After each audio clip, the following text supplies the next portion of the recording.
মাওলানা আনিসুর রহমান আশরাফি হুজুর বলেছিলেন, তুমি কি জানো উম্মত, তুমি কি জানো উম্মত, আমি 23টা বছর টানা তোর জন্য কেঁদেছিলাম উম্মত।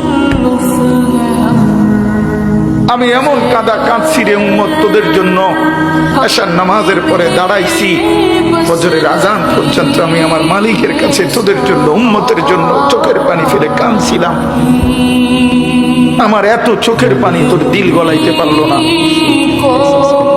আমি তায়েফের পাথরের আঘাতে আমার পিঠটা চালনির মতো ছিদ্র ছিদ্র হয়ে গেছে রক্তে। আমি বুকে পেটে 2টা পাথর বাঁধছি ক্ষুধার কষ্টে। আমি উহুদের দান শহীদ করা রক্তে উহুদের ময়দানে পড়েছিলাম বেহুশ হয়ে। আমার ঘরের চুলায় 3 মাস রান্নার জন্য কোনোদিন চুলায় আগুন জ্বলে নাই।